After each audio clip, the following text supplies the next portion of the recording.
শুভেন্দু অধিকারী মহাশয় এটাও জানাতে চাই, আপনি তিলোত্তমা ঘটনা নিয়ে, ভোগ টুয়ে নিয়ে, বিবি আনুষ্কার নিয়ে আপনার অনেক প্রতিবাদী কণ্ঠ শুনতে পেয়েছি। আমি আশা করব হরিয়ানাতে সাবির মল্লিকের সাথে যে অন্যায় হয়েছে, সাবির মল্লিককে যারা খুন করেছে, খুনিদের দৃষ্টান্তমূলক শাস্তির জন্য আপনিও একটা অন্তত টুইট করবেন, এই আশাটা আপনার কাছে রাখবো। আপনি লিডার অফ অপোজিশন, আপনি শুধুমাত্র বিজেপির প্রতিনিধি নয়, সারা রাজ্যের মানুষের আপনি বিরোধী দলনেতা, এই আশাটা আমরা আপনার কাছে করব। আর যদি মনে করেন যে আপনি করবেন না, এই ভোটের সময় আসলে ভালো মুসলিম খারাপ মুসলিমদের ডেফিনেশন দেবেন, আপনার কাছে কিন্তু আমরা জবাব নেব। তখন উনি আবার মুসলমানের ডেফিনেশন দিচ্ছে, কোনটা ভালো মুসলিম কোনটা খারাপ। লাল জামা পরে ডক্টররা বলছেন উনি পিজিটি ডক্টর, আর উনি নাকি ফিঙ্গারপ্রিন্ট এক্সপার্ট বলে ডিসি সেন্টার চালিয়ে দিচ্ছেন।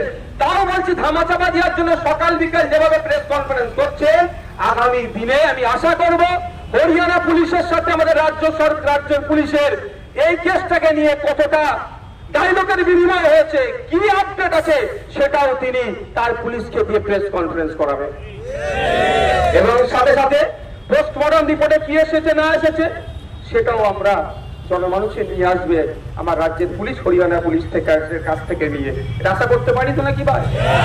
এটা তো লিগ্যাল ডিমান্ড আমাদের।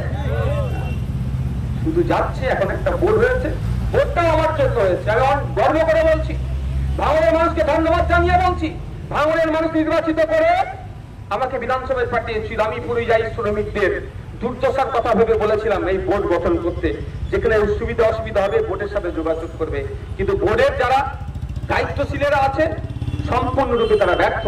উড়িষ্যাতে গত কয়েকদিন আগে শুধু বাংলায় কথা বলার জন্য বাংলার পরিযায়ী শ্রমিকদের উপরে কিভাবে অত্যাচার করেছে সেই সমস্যার সমাধান করতে ব্যর্থ।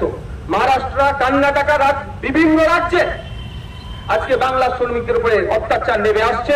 রাজ্য সরকারের না কোনো নির্দিষ্ট পলিসি আছে, না বোর্ড তাদের সমস্যা সমাধানের তৎপরতা দেখাচ্ছে। কি হচ্ছে বোর্ডের পক্ষ থেকে দেখছি কি হচ্ছে, যারা দায়িত্বশীলেরা যখন লাশ হয়ে বাড়ি ফিরছে কাছে গিয়ে একটা ছবি তুলে আর রাজনৈতিক বড় বড় ভাষণ দিয়ে ছেড়ে দিচ্ছে। তাই যারা বোর্ডের দায়িত্বশীল আছেন তাদেরকেও বলতে চাই যে আপনারাও আপনাদের ডিউটি ঠিকঠাক পালন করুন। এখন বাংলার মানুষ জাগ্রত হয়েছে, বাংলার মানুষ পাশে নেমেছে। জাস্টিস ফর আরজি কর, তিলোত্তমার বিচার যেমন চাইছে, সমস্ত জাস্টিস চাওয়ার জন্য আজকে আমরা রাস্তায় নামছি। তাই বন্ধুগণ, আপনাদের মাধ্যমে, মিডিয়ার মাধ্যমে রাজ্য শ্রম দপ্তরে যারা অধিকর্তারা আছেন তাদের উদ্দেশ্যে বলছি, আপনারা যদি দায়িত্ব সামলাতে না পারেন তাহলে ওই জায়গা থেকে অব্যাহতি নেন।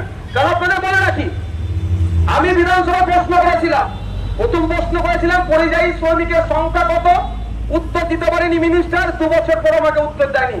তারপরে নির্দিষ্ট ভাবে আর একটা কোশ্চেন করার পরে একটা কোশ্চেনের উত্তর দিয়েছিল 21 লক্ষ সামথিং, ধরলেন 22 লক্ষ শ্রমিক বাংলা থেকে ভিন্ন রাজ্যে কাজ করছে। আর আমাদের রাজ্যে সারা বিভিন্ন রাজ্য থেকে প্রায় 1,20 লক্ষ, প্রায় 1.5 কোটির কাছাকাছি শ্রমিক আমাদের রাজ্যে কাজ করছে। আমাদের রাজ্যের police, Calcutta police, West Bengal police, আমাদের রাজ্যের প্রশাসন, আমরা সবাই মিলে তাদেরকে সহযোগিতা করছি। আমাদের রাজ্যে প্রায় 1.5 কোটি যে শ্রমিক আছে তাদের সাথে আমরা অতিথি আচরণ করছি। আমাদের রাজ্যের শ্রমিকরা যারা ভিন্ন রাজ্যে আছে তাদেরকে সেই সরকারকে দায়িত্ব নিতে হবে। তাদের এইটাকে বলবে, ওটা তো আমি আর উত্তরপ্রদেশের মুখ্যমন্ত্রীকে বলতে পারি না, বলার রাইট আছে, কিন্তু আমার থেকে বেশি ক্ষমতাশালী কে? আমাদের রাজ্যের মুখ্যমন্ত্রী। তাকে হুঁশিয়ারি দেওয়া বলা দরকার ছিল, কারণ হরিয়ানার অনেক শ্রমিক আমাদের রাজ্যে কাজ করছে। উড়িষ্যাতে যখন সমস্যা হচ্ছিল, উড়িষ্যাতে 20,000 খুব বেশি হলে আমাদের বাঙালি পরিযায়ী শ্রমিক আছে, কিন্তু উড়িষ্যা থেকে আমাদের রাজ্যে কলকাতাতে বলছি প্রায় 30,000 উড়িষ্যার সমাজের মানুষ, উড়িষ্যার মানুষ আছে। তাদের সেফটি সিকিউরিটি, তাদের নিরাপত্তা আমাদের রাজ্যের পুলিশরা দিচ্ছে, আমাদের Kolkata police, West Bengal police দিচ্ছে। তাহলে আমাদের শ্রমিকগুলো যারা ভিন্ন রাজ্যে আছে সেই রাজ্যের শ্রমিকদের ওখানকার পুলিশরা তো নিরাপত্তা দেবে, এটা তো স্বাভাবিক ব্যাপার। এটা বলবে কে?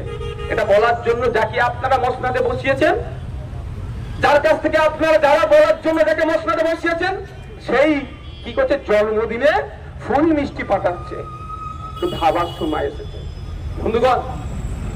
একই অবস্থান বিক্ষোভ থেকে রাজ্যের leader of opposition Suvendu Adhikari মহাশয় এটাও জানাতে চাই, আপনি তিলোত্তমার ঘটনা নিয়ে আপনার অনেক প্রতিবাদী কণ্ঠ শুনতে পেয়েছি। আমি আশা করব হরিয়ানাতে সাবির মল্লিকের সাথে যে অন্যায় হয়েছে, সাবির মল্লিককে যারা খুন করেছে, খুনিদের দৃষ্টান্তমূলক শাস্তির জন্য আপনিও একটা অন্তত টুইট করবেন, এই আশাটা আপনার কাছে রাখবো। আপনি লিডার অফ অপোজিশন, আপনি শুধুমাত্র বিজেপির প্রতিনিধি নয়, সারা রাজ্যের মানুষের আপনি বিরোধী দলনেতা, এই আশাটা আমরা আপনার কাছে করবো। আর যদি মনে করেন যে আপনি করবেন না, এই ভোটের সময় আসলে ভালো মুসলিম খারাপ মুসলিমদের ডেফিনেশন দেবেন, আপনার কাছে কিন্তু আমরা জবাব নেব। তখন উনি আবার মুসলমানের ডেফিনেশন দিচ্ছে, কোনটা ভালো মুসলিম কোনটা খারাপ মুসলিম। মুসলিম একটাই, যে দেশের আইন মেনে চলবে, যে ধর্মকে মেনে চলবে, সেই মুসলিমের মধ্যে থাকবে। না হলে বন্ধুগণ, আপনাদেরকে আওয়াজ তুলতে হবে।